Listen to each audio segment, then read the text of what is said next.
This video sponsored by BuyMode shopping app.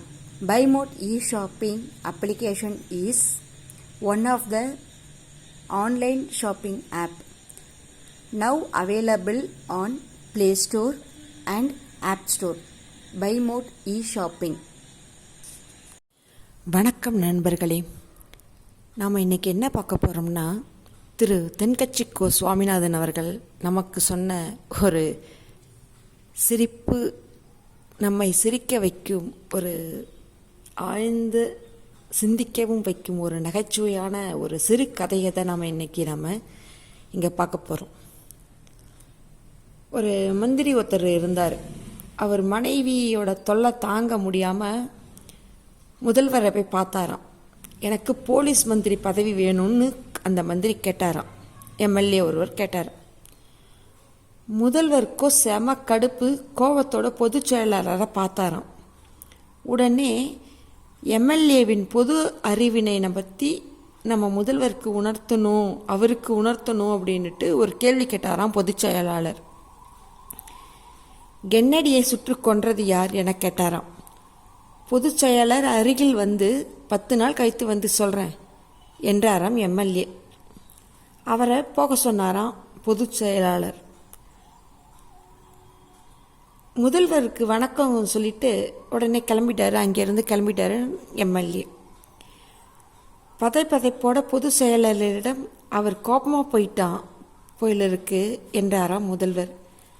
ஏனென்றால் அவர் அரசை 1-2 எம்எல்ஏக்கள் இழுபறியில் நடந்து கொண்டிருக்கிறது. எந்த நேரமும் கவிழ்ந்துவிட நிலையில தான் இருக்குது.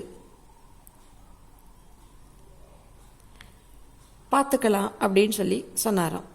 வீட்டுக்கு வந்து மனைவியிடம் என்ன சாப்பாடு என பந்தாவாக கேட்டாராம் எம்எல்ஏ. முதல்ல போன விஷயத்தை பற்றி சொல்லுங்க என்று கேட்டால் எம்எல்ஏவின் மனைவி.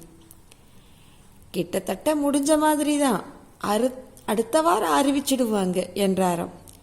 எப்படி இவ்வளோ உறுதியாக சொல்கிறீங்க என்று கேட்டாங்க எம்எல்ஏவோட மனைவி. இல்லைன்னா எடுத்த உடனே எனக்கு ஒரு கொலைகேசை என்னிடம் கொடுத்து ஒப்படைப்பாங்களா என்று தொடர்ந்தார் எம்எல்ஏ. யாரோ கென்னடியான், எவனோ போட்டுதல்ட்டான், பெரிய இடம் போல இருக்கு. நியூஸ் வெளில வராமல் இருக்கிறதுக்கு நான் 10 நாள் டைம் கேட்டு வந்திருக்கிறேன். அந்த கென்னடியை கொலை செஞ்சவனை கண்டுபிடிச்சி அவங்கக்கிட்ட நான் ஒப்படைச்சிட்டேன்னா போலீஸ் மந்திரி பதவியை நான் வாங்கிடுறேன் பாரு என்றாராம் எம்எல்ஏ. அதை கேட்டு, ஏதோ பாருங்க, உங்களால் உண்மையான குற்றவாளியை கண்டுபிடிக்க முடியலைன்னா யாரையாவது சும்மா வச்சுக்காவது ஒத்துக்க வச்சிடுங்க. அதுக்கு எவ்வளோ வேணும் செலவானாலும் நாம் பார்த்துக்கலாம் என்று கூறினாராம் எம்எல்ஏவின் மனைவி. அப்படிதான் போயிட்டுருக்கு நம்ம நாட்டோட நிலைமை. நன்றி, வணக்கம். மீண்டும் சந்திப்போம். அடுத்து ஒரு சிறிய கதையுடன் நாம் மீண்டும் சந்திக்கலாம். நன்றி, வணக்கம்.